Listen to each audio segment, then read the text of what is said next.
चलिए आज के ऑनलाइन क्लास में आप सबका स्वागत है। तो पिछले क्लास में हमने देखा था अध्याय वर्ग एवं घर, जिसमें हमने जाना था कि पूर्ण वर्ग संख्या की पहचान, पूर्ण वर्ग संख्या हम कैसे बनाते हैं। तो पूर्ण वर्ग संख्या हम पिछले क्लास में बनाए थे। अभाज्य गुणनखंड करने के बाद उनके गुणनखंडों का जोड़ा बनाते हैं, मतलब 2 गुना 2, 2 का वर्ग। तो हम कह सकते हैं कि 2 दूनी 4, 4 हमारा पूर्ण वर्ग संख्या है, ये जाने थे। तो आज हम पूर्ण वर्ग संख्या के गुण के बारे में अध्ययन करेंगे। तो पूर्ण वर्ग संख्या के गुण, हम कोई भी संख्या है हमारे पास कितनी बड़ी क्यों ना हो, उसके इकाई के अंक को देखकर ही हम बता सकते हैं कि वह पूर्ण वर्ग संख्या है। चलिए आइए देखते हैं, स्टेप करते हैं। तो हमारा टॉपिक क्या है? इकाई के अंक देखकर पूर्ण वर्ग संख्या की पहचान करना है। तो जैसे पूर्ण वर्ग संख्या क्या है? कोई भी संख्या एक है, एक, इसका हम वर्ग करें, एक का वर्ग तो क्या होता है? एक होता है। उसी प्रकार हम 2 ले और 2 का वर्ग करें तो क्या होता है? 2 दूनी 4 होगा। 3 ले तो 3 का वर्ग करें, ये पूर्ण संख्या के बारे में हम चर्चा चल रहे हैं ना यहाँ पे, और पूर्ण वर्ग संख्या के गुण के बारे में हम एक निष्कर्ष निकालने वाले हैं। तो 3 का वर्ग मतलब 3 थिया 9 हो जाएगा। यहाँ पे लेंगे 4, 4 का वर्ग मतलब 4 चौक 16 हो जाएगा। नेक्स्ट संख्या 5 लेंगे, 5 का वर्ग करें तो 5 पंचे 25 हो जाएगा। 6 ले, 6 पूर्ण संख्या माने तो 6 का वर्ग तो कितना हो जाएगा? 6 छका 36। 7 ले, 7 का वर्ग तो 7 सती 49 हो जाएगा। उसी प्रकार 8 ले और 8 का वर्ग करें तो हमें मिल जाएगा 8 8 64। उसी प्रकार 9 ले, 9 का वर्ग बराबर 9 यानी 81। और लास्ट संख्या ले, चलिए मान लीजिए 10 ले तो 10 का वर्ग बराबर 10 दहा 100 होता है। तो यहाँ पे चलिए हम देखते हैं, हम 1 से लेकर 10 तक के सारे अंकों जो पूर्ण वर्ग है उस संख्या को लिख दिए हैं, है ना। 1 का वर्ग, 2 का वर्ग, 3 का वर्ग, 4 का वर्ग, 5 का वर्ग। तो 1 से 10 तक के अंकों को हमने लिखा है। तो हम इसकी इकाई के अंक को देखेंगे। हमारी जो संख्या होती है संख्या प्रणाली, वो दशमिक प्रणाली होती है ना। दशमिक प्रणाली,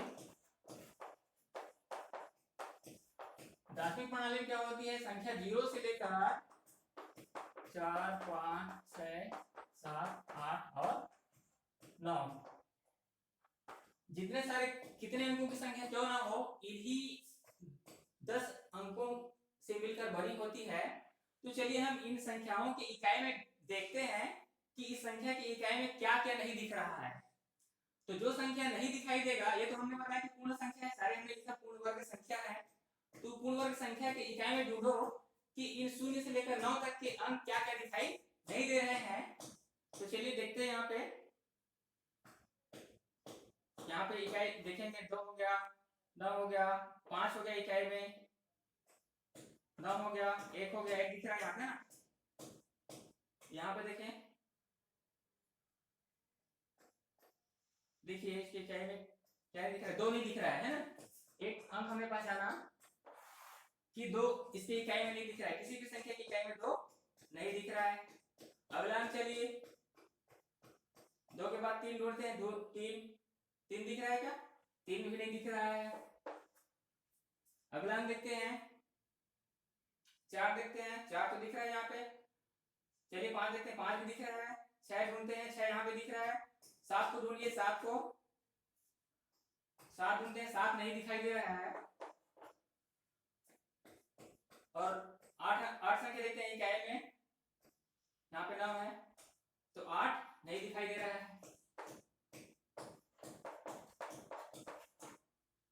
बाकी इन चारों संख्याओं के अलावा बाकी जो 6 संख्या है, इन सबकी इकाई में दिखाई दे रहा है, पूर्ण वर्ग संख्या के इकाई में दिख रहा है।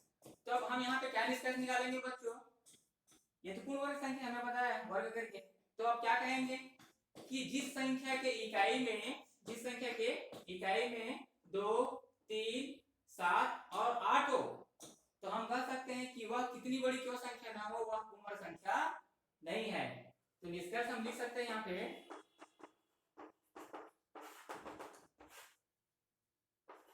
किसी भी संख्या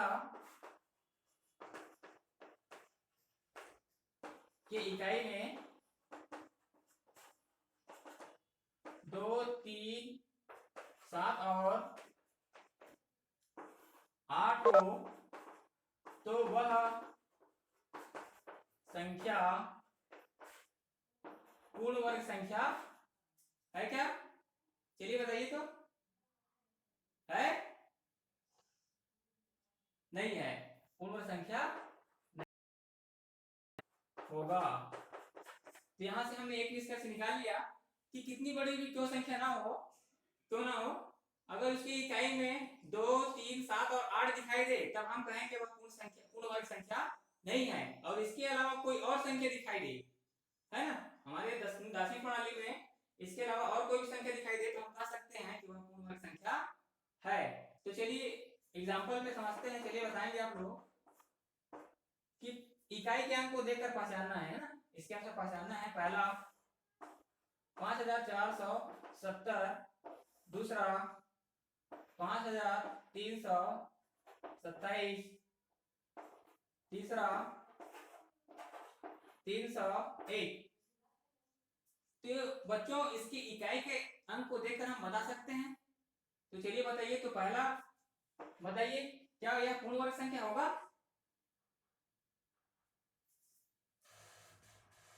गिलहरी सर आप बताइए, क्या पूर्ण वर्ग संख्या होगा 5470? गिलहरी सर, तो 5470 होगा, पूर्ण वर्ग संख्या होगा, पूर्ण वर्ग संख्या है, यह है। अब 5327 मेरा माइक बंद था सर। 5327 को देखेंगे। हाँ, ये 4 अंकों में से एक अंक दिखाई दे रहा है, तो हम कह सकते हैं यह पूर्ण वर्ग संख्या नहीं है। अगला तीसरा एग्जांपल देखते हैं, 301। 301 में देखिए, इसमें से कोई संख्या है क्या? नहीं है, तो हम कह सकते हैं कि पूर्ण वर्ग संख्या है। इसको कह सकते हैं पूर्ण वर्ग संख्या है। तो नेक्स्ट आगे की ओर बढ़ते हैं। जैसे यहाँ पे हमने एक का वर्ग किया, एक क्या है? इन सारी संख्याओं को देखिए, 1, 3, 5, 7, 9, कौन सी संख्या कहेंगे? विषम संख्या। सही पहचाने आपने, विषम संख्या है भाई, है ना। अब इन संख्याओं को देखें, 2, 4, 6, 8, 10, कौन संख्या है? सम संख्या। वेरी गुड, सम संख्या है। तो अब देखते हैं, हमने विषम संख्या का वर्ग किया, तो देखिए क्या है, क्या ये भी तो विषम संख्या है ना। 3 एक विषम संख्या है, और हमने 3 का वर्ग किया, तो 9 क्या है, विषम संख्या है। 5 एक विषम संख्या, हमने उसका वर्ग किया, तो 5 का वर्ग 5 5 25, मतलब ये भी तो विषम संख्या है। 7 का हमने वर्ग किया, 49 प्राप्त हुआ, तो इस इकाई में 9 है, तो ये भी क्या है, विषम संख्या है। 9 का वर्ग हमने किया, 81 आया, इसकी इकाई में 1 आया, मतलब ये कौन सी संख्या है, विषम संख्या है। इधर आ जाइए, सम संख्या 2 क्या है, सम संख्या है। 2 का हमने वर्ग किया, 4 आया, ये भी एक सम संख्या है। 4 एक सम संख्या है, इसका हमने वर्ग किया, 16 प्राप्त हुआ, ये भी सम संख्या है। 6 का वर्ग किया हमने, 36 प्राप्त हुआ, ये भी एक सम संख्या है। 8 एक सम संख्या है, इसका हमने वर्ग किया, ये भी एक सम संख्या है। तो इस प्रकार बच्चों यहाँ पे हम क्या निष्कर्ष निकाल सकते हैं? चलिए सोचिए कि हमने किसी विषम संख्या का वर्ग किया और विषम संख्या ही प्राप्त हुआ, निष्कर्ष निकाल सकते हैं।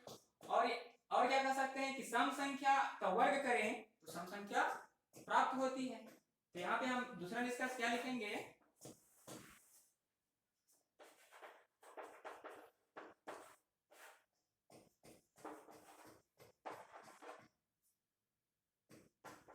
कि सम संख्या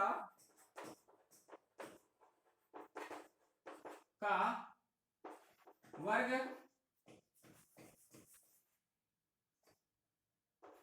क्या होता है, सम या विषम, आप लोग बताएंगे इसको। दूसरा, विषम संख्या का वर्ग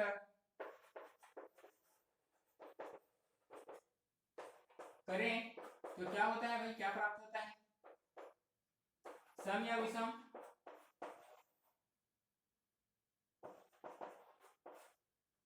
तो गिलहरी सर आप बताएंगे कि सम संख्या का वर्ग करें तो क्या संख्या प्राप्त होगी, राइट क्लिक लगाना है यहाँ पे। सर सम संख्या, वेरी गुड, सम संख्या का अगर हम वर्ग करें तो सम संख्या ही प्राप्त होता है। विषम संख्या का वर्ग करें, सर जी पूरे सर जी है क्या, बताइए क्या होगा यहाँ पे, कोई बच्चे जुड़े होंगे तो। विषम संख्या का अगर वर्ग करें तो क्या होगा,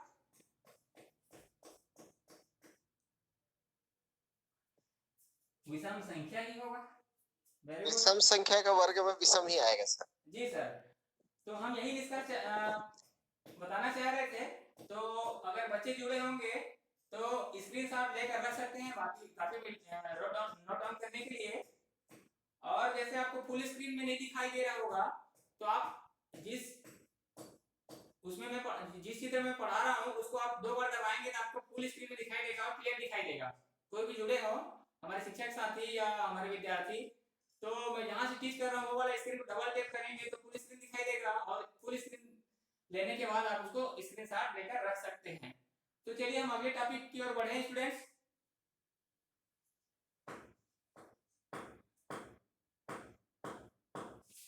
अब हमारा अगला टॉपिक है पाइथागोरस, इसको मैं रख कर रहा हूं।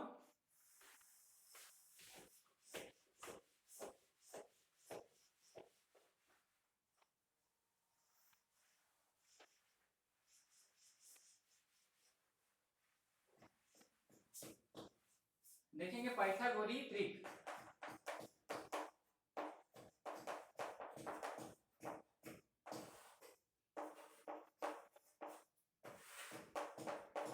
पाइथागोरस ट्रिक, सबसे पहले पाइथागोरस कहां से, इसको समझते हैं। पाइथागोरस एक हमारे गणितज्ञ हैं पाइथागोरस, उसके नाम से ही बनाया गया इसका पाइथागोरस ट्रिक। उसको पाइथागोरस प्रमेय के नाम से जाना जाता है। इसको हम कक्षा 10वीं में एक प्रमेय है जिसमें 5 नंबर का आता है, पाइथागोरस प्रमेय लिखिए और सिद्ध कीजिए। तो सबसे पहले हम पाइथागोरस प्रमेय क्या कहता है इसको समझते हैं। पाइथागोरस प्रमेय, पाइथागोरस प्रमेय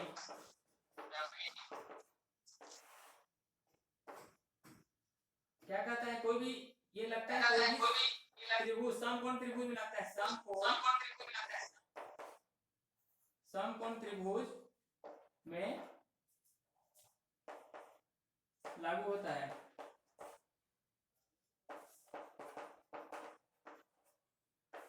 जैसे आपका समकोण त्रिभुज है, यहाँ पे 90 अंश का बन रहा है, इसको नाम देंगे ए बी सी। तो यहाँ पे देंगे नाम त्रिभुज ए बी सी बराबर 90 अंश। तो यह पाइथागोरस प्रमेय 90 अंश के कोण पर ही लगता है, और जैसे ही 90 अंश का कोण बनता है तभी हम भुजाओं के नाम होता है, वहां पे 3 भुजाएं तो तीनों भुजाओं का नाम अलग अलग होता है। जैसे 90 अंश का जो कोण है उसके सामने वाले कोण को हम भुजा को कहते हैं कर्ण, और इसके बगल वाले है जो ऊर्ध्वाधर खड़ा हुआ है उसको हम कहेंगे लंब, और नीचे वाला आधार। इसको शॉर्ट में बता देते हैं। तो कर्ण हम सबसे बड़ी भुजा होते हैं, सबसे बड़ी भुजा, कर्ण सबसे बड़ी भुजा होती है। तो पाइथागोरस प्रमेय क्या कहता है कि कर्ण का वर्ग करें और उसको तराजू के एक साइड मतलब समीकरण के एक साइड कर दें तो अन्य दो भुजाओं के वर्गों के योगफल के बराबर होता है। मतलब लंब का वर्ग धन आधार का वर्ग, ये पाइथागोरस कहता है। मतलब ये समीकरण दोनों बराबर होना चाहिए, इसी से पाइथागोरस त्रिक बना हुआ है, पाइथागोरस त्रिक। तो चलिए पाइथागोरस त्रिक समझते हैं। पाइथागोरस त्रिक में कोई तीर कोई 3 अंक दिए रहेंगे, जैसे 2 3 5, 2 3 5, 1 2 3, त्रिभुज में 3 भुजा होती है, यहाँ पे 3 अंक होंगे। तो 3 अंक जब से होंगे तो इसी में हमें लगा देना है। अब इसके लिए फार्मूला क्या हो जाएगा, हमने पहले बताया कि कर्ण सबसे बड़ी भुजा होता है, तो आपको ध्यान ये रखना है कि यहाँ पे सबसे बड़ी संख्या को पहले रखना है। तो पाइथागोरस गोरी करने के लिए हम करेंगे कि बड़ी भुजा का वर्ग, बड़ी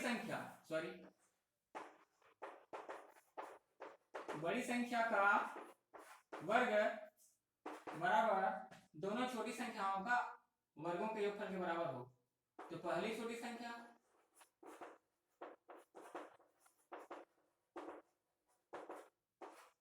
का वर्ग प्लस दूसरी छोटी संख्या का वर्ग। तो यहाँ पे हमें सिर्फ वैल्यू बस रखना है यहाँ पे।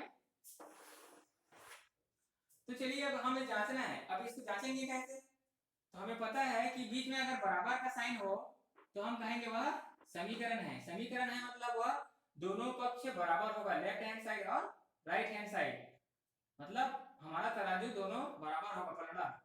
तो एक बार हम लेफ्ट हैंड साइड रखेंगे, जितना मान आता है उसके बराबर राइट हैंड साइड आएगा, तब हम कहेंगे हाँ यह तीनों संख्या पाइथागोरीय है। और नहीं आएगा बराबर तो कह देंगे कि पाइथागोरीय नहीं है। तो चलिए लगाते हैं। तो बड़ी संख्या क्या है यहाँ पे, 2 3 और 5 में हमें बताना है पाइथागोरीय है कि नहीं। तो चलिए बड़ी सबसे बड़ी संख्या क्या दिख रहा है, 5। तो हम कर देंगे 5 का वर्ग बराबर पहली छोटी संख्या 2 का वर्ग धन 3 का वर्ग। तो इसको जब हम सॉल्व करेंगे तो 5 का वर्ग मतलब 5 पंचे 5 गुना 5 बराबर 2 का वर्ग मतलब 2 गुना 2 धन 3 का वर्ग मतलब 3 गुना 3। इसको गुना करेंगे 5 पंचे 25 हो जाएगा, 2 दूनी 4 प्लस 3 तिया 9। तो 25 बराबर 4 में 9 जोड़ेंगे कितना हो जाएगा, 13 हो जाएगा। तो क्या अब बताइए कि ये बराबर आया हमारा तराजू, आया क्या? यहाँ 25 है तो यहाँ 25 होना चाहिए, नहीं है। हाँ तब हम कहेंगे डायरेक्ट लिख देंगे कि पाइथागोरीय नहीं है। अतः दोनों पक्ष बराबर नहीं है, इसलिए 2 3 5 पाइथागोरीय नहीं है, ऐसा हम इसको लिख देंगे स्टूडेंट्स। तो नेक्स्ट एक क्वेश्चन देखेंगे इससे जो पाइथागोरीय है।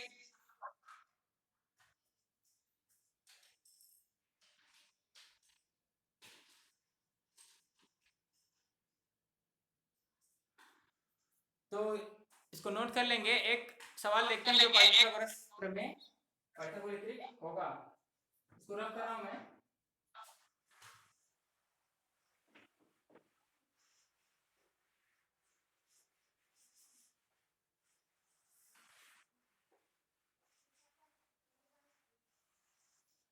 एक सवाल है 3 4 5, 3 4 5। सेकंड एग्जांपल ले लेते हैं कि 3 4 और 5 पाइथागोरीय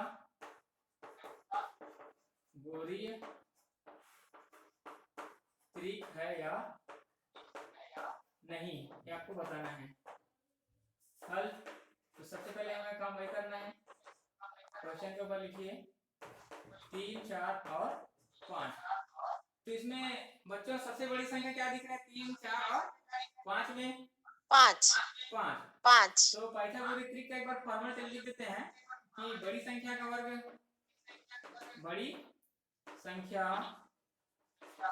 वर्ग बराबर पहली छोटी 5 का वर्ग जी का वर्ग धन दूसरी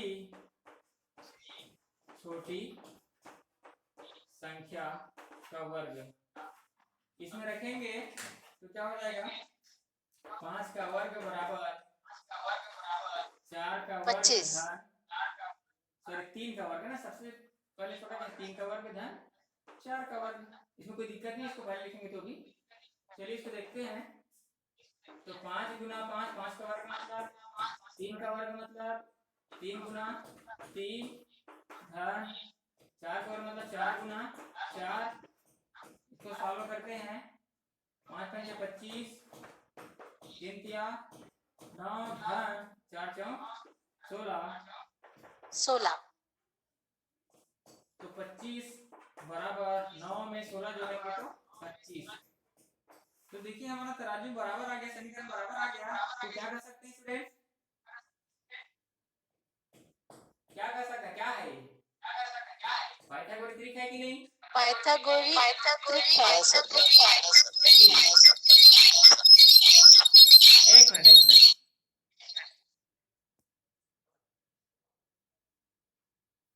यह पाइथागोरस ट्रिक होगा सर जी।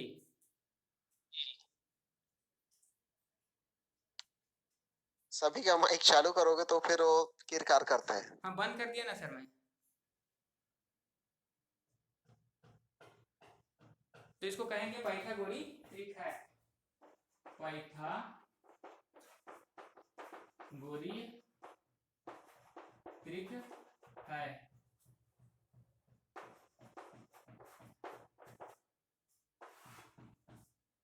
इसको नोट कर लेंगे स्टूडेंट्स या स्क्रीनशॉट ले लीजिए। नेक्स्ट टॉपिक में चलते हैं। नेक्स्ट टॉपिक में हम जो पूर्ण वर्ग संख्या नहीं है उसको पूर्ण वर्ग संख्या बनाना सीखेंगे।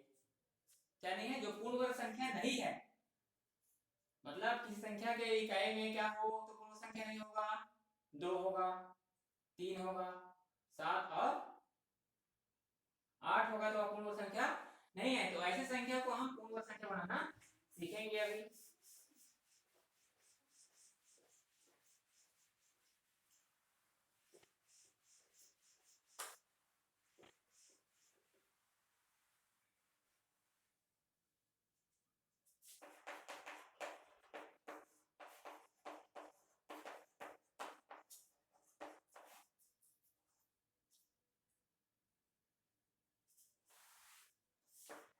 जो संख्या पूर्ण वर्ग नहीं है उसको पूर्ण वर्ग बनाना। चलिए पूर्ण वर्ग बनाते हैं।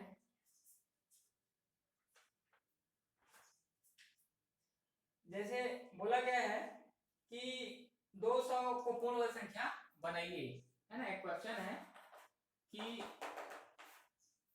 200 में किसका गुणा करें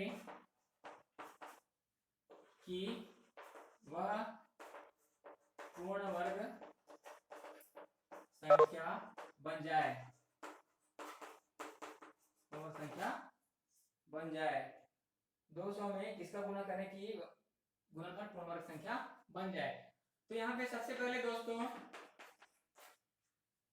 कि 200 को क्या करना पड़ेगा, अभाज्य गुणनखंड करना पड़ेगा। उसके बाद क्या करना है, बताए थे स्टेप में, जोड़ा बनाना है ना। अगर जोड़ा बन गया था वह पूर्ण वर्ग संख्या होता था, और जोड़ा नहीं बनता तो पूर्ण वर्ग संख्या नहीं होता था। तो 200 का क्या करें, 200 का अभाज्य गुणनखंड।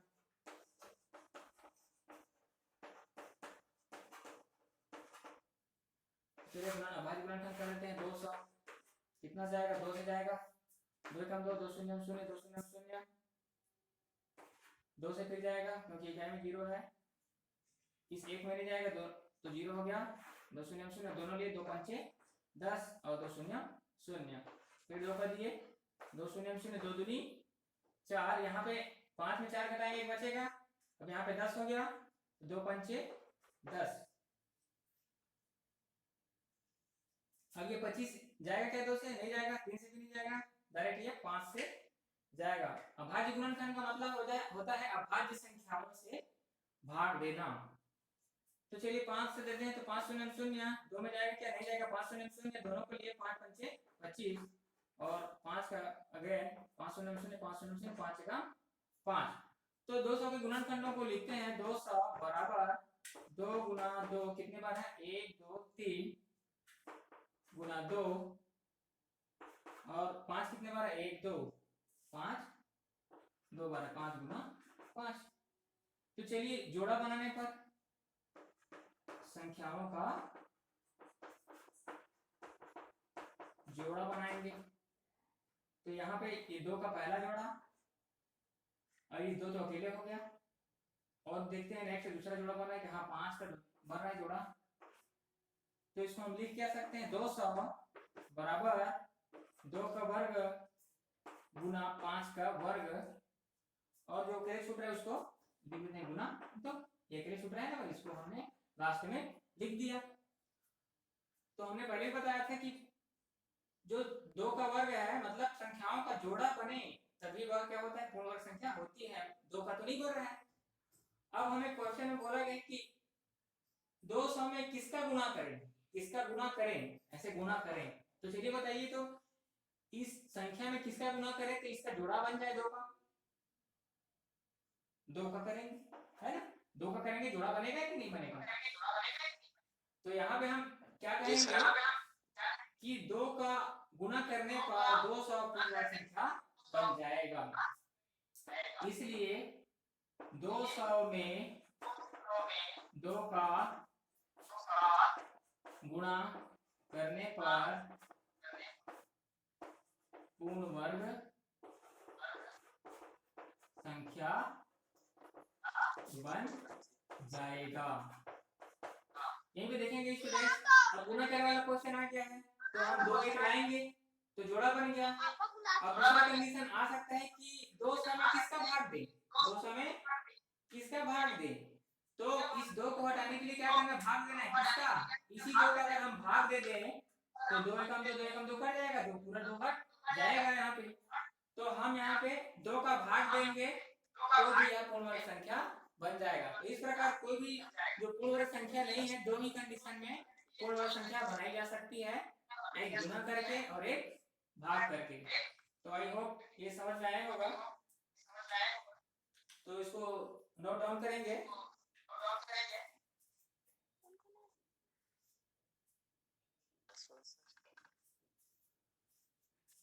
चलिए आगे हो गया सर, आगे समापन करें। बिल्कुल सर, समझ बहुत में बढ़िया आया रहा, होगा जी, बहुत बढ़िया रहा।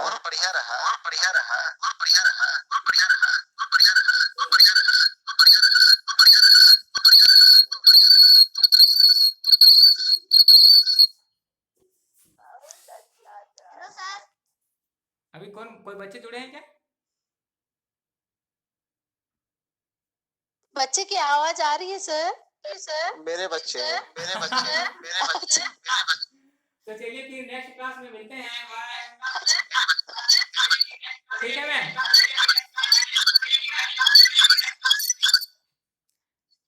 फिर मीटिंग आप कर रहा हूँ मैम। अच्छा था सर, यशवंत सर बहुत बढ़िया। जी जी थैंक यू मैम।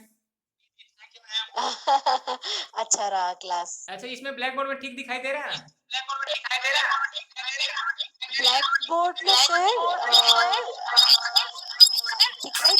है। जी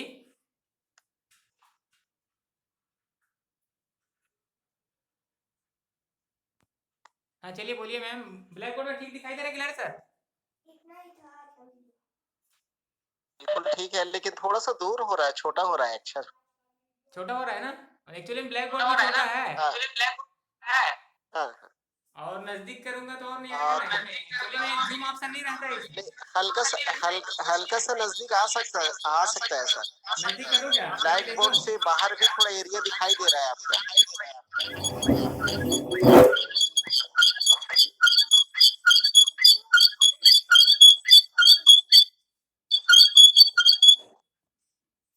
थोड़ा सा सर, थोड़ा सा जैसे साइज बड़ा हो जाएगा ना, हाँ हाँ तो अच्छे से दिखेगा। अच्छा मतलब बोल रहे हैं तो उससे तो क्लियर हो जा रहा है। अब देखो तो अब ठीक आ रहा है क्या? हाँ सर, हाँ अब ठीक है। हाँ हाँ